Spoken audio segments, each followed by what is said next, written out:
Hello friends and welcome to my YouTube channel. आज हम matrix algebra में multiplication of two matrix के sums देखेंगे। इसके पहले वाले वीडियो में हम लोग ने मैट्रिक्स अलजेब्रा के टाइप्स देखे थे और addition and subtraction of matrix देखे थे। आज हम लोग मल्टीप्लिकेशन ऑफ टू मैट्रिक्स के सम्स देखेंगे। तो चलो स्टार्ट करते हैं। सबसे पहले हम लोग 60 के बी नंबर वाला सम करेंगे, जो हमको गुजरात यूनिवर्सिटी अप्रैल 2016 के एग्जाम में पूछा था। तो देखते हैं वो सब में क्या है।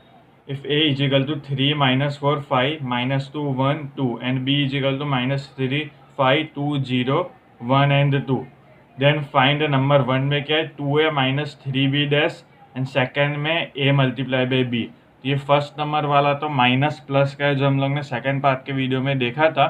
तो हम सेकंड करेंगे जो प्योर मल्टीप्लिकेशन का है, ए बी, यानी ए मैट्रिक्स को बी मैट्रिक्स के साथ मल्टीप्लाई करना है। तो देखते हैं ये सब। गाइज, इधर हम लोग ने मैट्रिक्स ए और मैट्रिक्स बी लिख दिया। अब हम लोग का मैट्रिक्स ए को मैट्रिक्स बी के साथ मल्टीप्लाई करना है। ए मल्टीप्लाई बाय बी करते हैं। कैसे करेंगे, तो आपको कुछ स्टेप्स फॉलो करने होंगे, तो आपको ध्यान से सुनना है। मल्टीप्लिकेशन में हम लोग का सबसे पहले मैट्रिक्स ए, यानी जो सबसे पहला मैट्रिक्स है उसके रो को लेने का। उसका पहला रो क्या है 3n-2। यही 3n-2 को हम लोग को मल्टीप्लाई करने का मैट्रिक्स बी के कॉलम के साथ, फर्स्ट कॉलम के साथ। 3 और -2 को हमको मल्टीप्लाई करना है -3 और 5 के साथ। करते हैं मल्टीप्लाई। मल्टीप्लिकेशन कैसे करने का, फर्स्ट नंबर को फर्स्ट के साथ मल्टीप्लाई करने का, सेकेंड नंबर को सेकेंड के साथ। 3 मल्टीप्लाई बाय -3 क्या होगा -9। यहाँ पर -9 लिख देंगे। और -2 मल्टीप्लाई बाय 5 क्या होगा -10। -10 लिख देंगे। अब इसके बाद क्या करना है, मैट्रिक्स ए का फर्स्ट रो को किसके साथ करने का मल्टीप्लाई, मैट्रिक्स बी की सेकेंड कॉलम के साथ। सेकेंड कॉलम के साथ मल्टीप्लाई करना है फर्स्ट रो को मैट्रिक्स बी की सेकेंड कॉलम के साथ। फर्स्ट कॉलम के साथ तो हमने इधर मल्टीप्लाई कर दिया, और वैसे ही सेकेंड कॉलम के साथ करने का। 3 मल्टीप्लाई बाई 2 6, यहाँ पर बाजू में लिखने का। और -2 मल्टीप्लाई बाई 0 क्या होगा -0, यहाँ पर -0 आ जाएगा। अब वैसे ही फर्स्ट रो को ए मैट्रिक्स की फर्स्ट रो को किसके साथ मल्टीप्लाई करने का, मैट्रिक्स बी के लास्ट कॉलम के साथ। मैट्रिक्स बी के लास्ट कॉलम के साथ मल्टीप्लाई कर देते हैं। 3 मल्टीप्लाई बाय 1 क्या होगा 3, एंड -2 मल्टीप्लाई बाय 2 क्या होगा -4। हम लोग ने ये रो को तीनों कॉलम के साथ मल्टीप्लाई कर दिया यहाँ पर। अब वैसे सेकंड रो लेने का, मैट्रिक्स ए की सेकंड रो को सबसे पहले किसके साथ मल्टीप्लाई करने का, बी की फर्स्ट कॉलम के साथ, यानी -4 मल्टीप्लाई बाय -3 क्या होगा 12 होगा। यहाँ पर 12 लिख देते हैं। और 1 मल्टीप्लाई बाय 5 क्या होगा 5, यहाँ पर +5 आ जाएगा। वैसे ही सेकेंड रो को किसके साथ मल्टीप्लाई करने का, मैट्रिक्स बी की सेकेंड कॉलम के साथ। सेकेंड रो को सेकेंड कॉलम के साथ मल्टीप्लाई करते हैं। -4 मल्टीप्लाई बाई 2 क्या होगा -8 होगा। -8 लिख देते हैं। और 1 मल्टीप्लाई बाई 0 होगा 0, +0 आ जाएगा। अब इसके बाद क्या करते हैं, अब यही सेकेंड रो को लास्ट कॉलम के साथ मल्टीप्लाई करते हैं। सेकेंड रो को लास्ट कॉलम के साथ। -4 मल्टीप्लाई बाई 1 -4 आएगा। और 1 मल्टीप्लाई बाई 2 2 आएगा। अब हम लोग ने ये सेकेंड रो को भी तीनों कॉलम के साथ मल्टीप्लाई कर दिया। अब लास्ट रो के साथ भी ऐसा करने का, यानी ये लास्ट रो ये रही मैट्रिक्स ए की लास्ट रो, इसको सबसे पहले फर्स्ट कॉलम के साथ मल्टीप्लाई करने का। 5 मल्टीप्लाई बाय -3 इज -15। इधर -15 आएगा। 2 मल्टीप्लाई बाय 5 क्या होगा 10, इधर +10 आ जाएगा। 5 मल्टीप्लाई बाई 2 इज 10, यहाँ पर 10 आ जाएगा। 2 मल्टीप्लाई बाई 0 इज 0, यहाँ पर 0 आ जाएगा। 10 + 0। एंड 5 मल्टीप्लाई बाई 1 5, और 2 मल्टीप्लाई बाई 2 4, +4 पर प्लस लिखना भूल गए, यहाँ पर लिख देते हैं। आपको पता चल गया होगा, हम लोग ने 5 2 को सबसे पहले फर्स्ट कॉलम के साथ मल्टीप्लाई किया, फिर यही 5 2 को सेकंड कॉलम के साथ मल्टीप्लाई किया, और यही 5 2 को फिर लास्ट कॉलम के साथ मल्टीप्लाई कर दिया।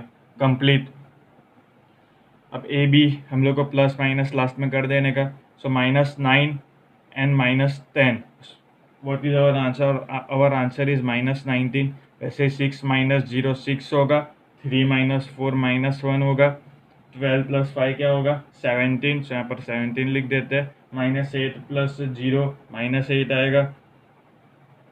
-4 + 2 -2, -15 + 10 क्या होगा -5, 10 + 0 क्या होगा 10 होगा, 5 + 4 इज 9। सो गाइज इधर हम लोग का ये सम कंप्लीट होता है, होप आपको क्लियर होगा। अब हम लोग सेकेंड सम देखते हैं। सो गाइज अब हम कौन सा सम करेंगे, अब हम लोग करेंगे 68 के सी नंबर वाला सम, जो हम लोग को पूछा था गुजरात यूनिवर्सिटी 2013 के एग्जाम में। तो देखते हैं उसमें क्या। A = 4 1 -2 5 and B = 3 7 4 and 10। Prove that AB का transpose is equal to B transpose multiply by A transpose. तो करते हैं ये सम। सो गाइज इधर हम लोग ने सम लिख दिया है 68C। ये रहा मैट्रिक्स से और ये मैट्रिक्स B। सम को क्या प्रूव करना है, ए बी का transpose is equal to B transpose multiply by A transpose. तो सबसे पहले हम लोग ए बी फाइंड करते हैं। अब ए बी यानी क्या, ए मैट्रिक्स को बी मैट्रिक्स के साथ मल्टीप्लाई करना है। मल्टीप्लिकेशन तो आपको आ ही गया होगा कैसे करने का, सबसे पहले की रो लेने का। सो मैट्रिक्स ए की फर्स्ट रो लेते हैं, उसको किसके साथ मल्टीप्लाई करना है, मैट्रिक्स बी की फर्स्ट कॉलम के साथ। सो 4 × 3 इज 12, सो यहाँ पर 12 आ जाएगा। एंड -2 × 7 क्या होगा -14, सो यहाँ पर -14 आ जाएगा। और वैसे ही फर्स्ट रो को किसके साथ मल्टीप्लाई करना है, सेकेंड कॉलम के साथ। फर्स्ट रो को सेकेंड कॉलम के साथ, ये फर्स्ट रो को फर्स्ट कॉलम के साथ तो यहाँ पर मल्टीप्लाई कर दिया। अब यही फर्स्ट रो को किसके साथ मल्टीप्लाई करने का, सेकेंड कॉलम के साथ। 4 × 4 इज 16 एंड -2 × 10 इज -20। वैसे ही ये फर्स्ट रो को हम लोग ने ये दोनों कॉलम के साथ यहाँ पर मल्टीप्लिकेशन कर दिया। अब वैसे ही सेकेंड रो लेने का, मैट्रिक्स ए की सेकेंड रो को सबसे पहले किसके साथ मल्टीप्लाई करने का, बी की फर्स्ट कॉलम के साथ। सो 1 × 3 होगा 3 आएगा एंड 5 × 7 होगा 35। सो 3 + 35 हो गया। अब वैसे ही सेकेंड रो को किसके साथ मल्टीप्लाई करने का, बी मैट्रिक्स के सेकेंड कॉलम के साथ। सो 1 × 4 इज 4 एंड 5 × 10 इज 50। अब ए बी हम लोग को मिल जाएगा, खाली प्लस करना है। 12 - 14 क्या होगा -2, 3 + 35 is 38, 16 - 20 is -4 and 50 + 4 is 54। So guys इधर हम लोग को ए बी मिल गया, ए बी मैट्रिक्स। अब क्या फाइंड करना है, ए बी का ट्रांसपोज। अब ट्रांसपोज तो हम लोग ने इसके पहले के दोनों वीडियो में देखा ही था। ट्रांसपोज यानी क्या होता है, रो को कॉलम में इंटरचेंज करने का और कॉलम को रो में करने का इंटरचेंज। यानी इसमें -2 और -4 रो में लिखा है ना, इसको कैसे लिख देने का, ऐसे कॉलम में -2 और -4 कॉलम में लिख दिया।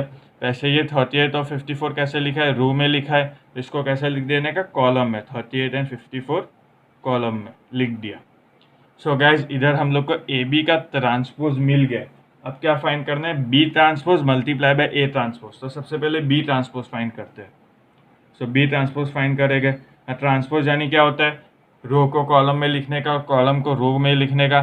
तो फाइंड करते हैं। तो बी ये रहा हम लोग का। अब इसमें 3 और 4 कहाँ पर है, रो में है, तो इसको कॉलम में लिख देते हैं। तो देखो लिख दिया 3 और 4 को कॉलम में। 7 और 10 रो में, इसको कॉलम में लिख देने का, 7 और 10 कॉलम में लिख दिया। और वैसे ही ए ट्रांसपोज फाइंड करते हैं। ए ट्रांसपोज में 4 और -2 किस में है, रो में, तो इसको कॉलम में लिख देते हैं 4 एंड -2। 1 एंड 5 किस में है, रो में, तो इसको भी कॉलम में लिख देते हैं 1 एंड -5। सो गाइज इधर हम लोग ने बी ट्रांसपोज और ए ट्रांसपोज फाइंड कर दिया। अब क्या फाइंड करना है, B transpose multiply by A transpose. तो चलो फाइंड करते हैं। So B transpose multiply by A transpose कैसे फाइंड करना है, अब सिंपल है, मल्टीप्लिकेशन करना है। मल्टीप्लिकेशन तो आपको आ ही गया होगा। क्या करने का, सबसे पहले फर्स्ट मैट्रिक्स की रो लेने का, यानी बी ट्रांसपोज की रो लेने का। इसको किसके साथ मल्टीप्लाई करना है, सेकेंड मैट्रिक्स की फर्स्ट कॉलम के साथ। सो सेकेंड मैट्रिक्स की फर्स्ट कॉलम ये रही।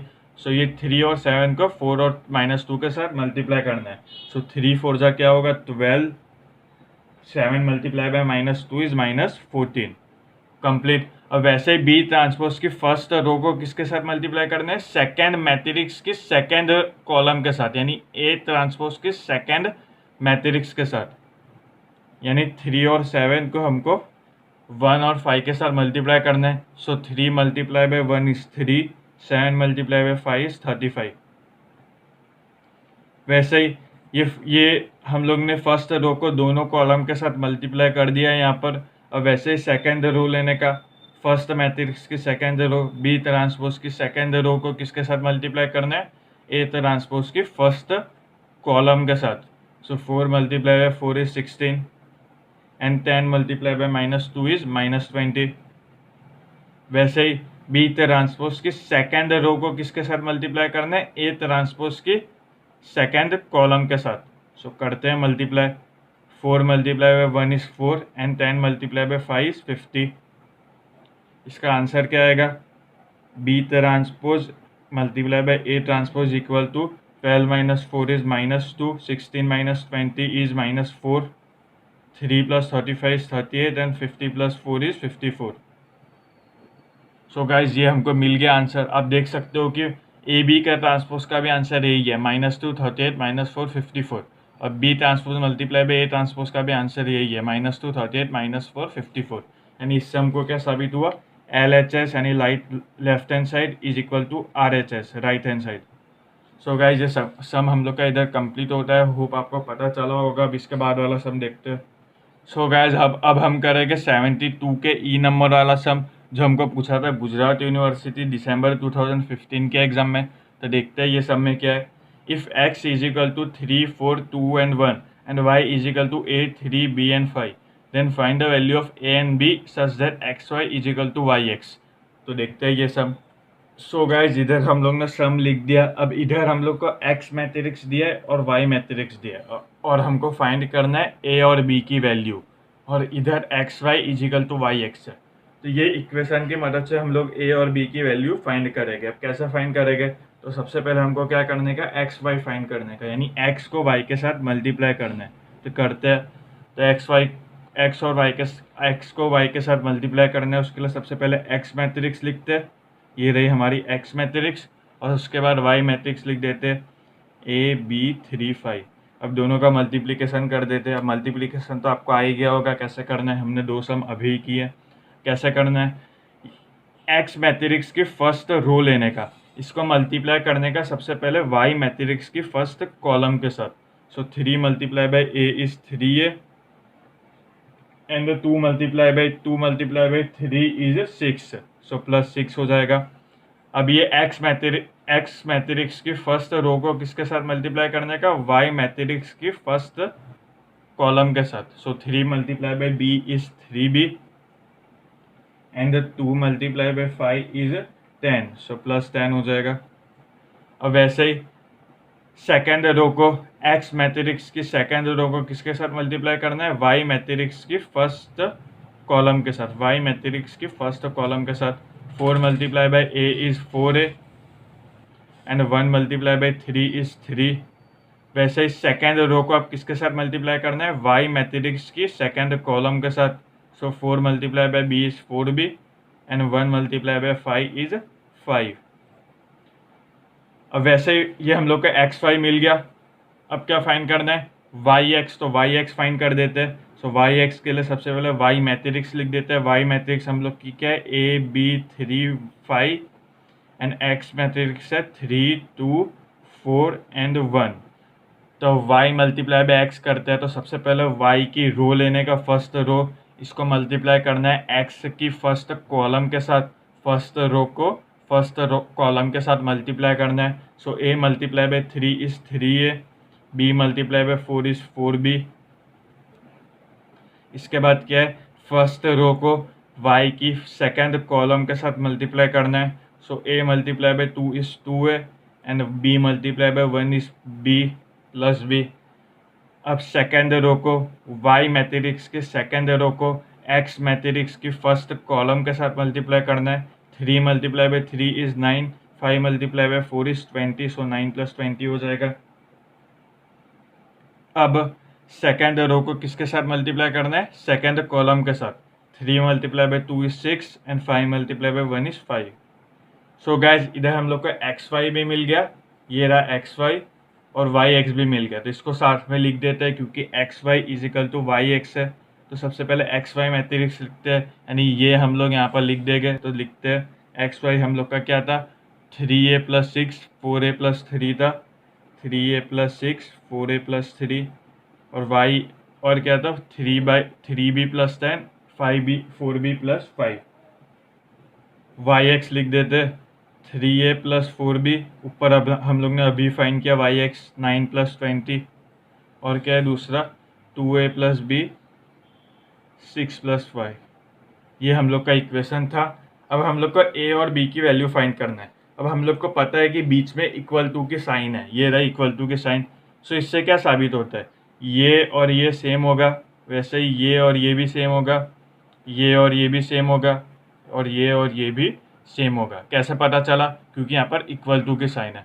तो इससे हम लोग ऐसे लिख सकते हैं 4a + 3 = 9 + 20, ऐसा लिख सकते हैं ना। सो 4a + 3 क्यों ऐसा लिखेंगे, क्योंकि बीच में इक्वल टू की साइन है, तो ये दोनों सेम हो गया। अब इससे हमको a मिल जाएगा, कैसे 4a = 9 + 20 - 3 हो जाएगा, +3 = के उस साइड गया यानी -3 हो गया। सो 4a = 9 + 20 - 3 क्या होगा 26। सो 26 हो गया। सो a = 26 / 4, दोनों का 2 के साथ डिवाइड करते हैं। सो 2 × 2 = 4, 2 × 1 = 1, 2 × 3 = 6। सो हम लोग का आंसर आएगा a = 13/2। वैसे ही 4b + 5 = 6 + 5 होगा। सो 4b + 5 = 6 + 5 लिख देने का। सो 4b = 6 + 5 -5 हो जाएगा, +5 = के उस साइड गया राइट हैंड साइड यानी -5 हो गया। सो 4b = 6 and b = 6 / 4। So b = 2 × 2 = 4, 2 × 3 = 6 और आंसर इज 3 / 2। सो गाइज इधर हम लोग को a और b दोनों की वैल्यू मिल गई है। सो ये सब भी कंप्लीट होता है, होप आपको पता चला होगा। अब आज का लास्ट सम देखते हैं। सो गाइज अब हम लोग देखेंगे 74 नंबर का H नंबर वाला सम जो हमको पूछा था गुजरात यूनिवर्सिटी 2018 के एग्जाम में। If x + 5 7 6 2x - 5 is equal to 10 - 7 6 5 then find the value of x and y। तो करते हैं ये सम। सो गाइज इधर हम लोग ने सम लिख दिया। अब हम लोग को इस पर फाइंड क्या करना है, ये x और y की वैल्यू। अब जैसा इसके पहले जैसा ही सम है, अब जैसा कि आपको पता है कि यहाँ पर इक्वल टू की साइन है, यानी इससे क्या साबित होता है, ये x + y और ये 10 दोनों सेम है, यानी हम ऐसा लिख सकते हैं x + y = 10 और 2x - y = 5।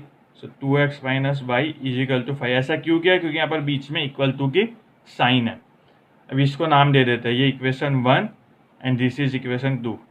अब प्लस माइनस करते हैं। सो x + 2x is 3x plus y और -y तो 0 होता है, यानी ये कैंसिल हो गया, = 10 + 5 is 15। So our x = 15 / 3। So x = 15 / 3 is 5। अब ये x = 5 हमको मिल गया। ये किस में कहाँ पर सब्सटीट्यूट करना है हमको, ये वैल्यू हमको सब्सटीट्यूट करने की इक्वेशन 1 में। सो इक्वेशन 1 में x की वैल्यू सब्सटीट्यूट कर देते हैं। ऐसा लिख देने का, substitute the value of x in equation 1। अब करते हैं सब्सटीट्यूट। यहाँ पर लाइन बना के मैं कर रहा हूँ। x + y = 10 है। अब x की जगह तो 5 रखना है हमको। सो x की जगह 5 रख देते हैं, = y + y = 10। सो y = 10 - 5 हो जाएगा। सो y = 10 - 5 इज 5। सो इधर हम लोग का x और y की वैल्यू मिल गई। सो गाइज हम लोग का इधर ये सम कंप्लीट होता है। होप आपको पता चला होगा। अगर आपको कुछ डाउट होता है आप कमेंट बॉक्स में पूछ सकते हो। Thank you for watching my video.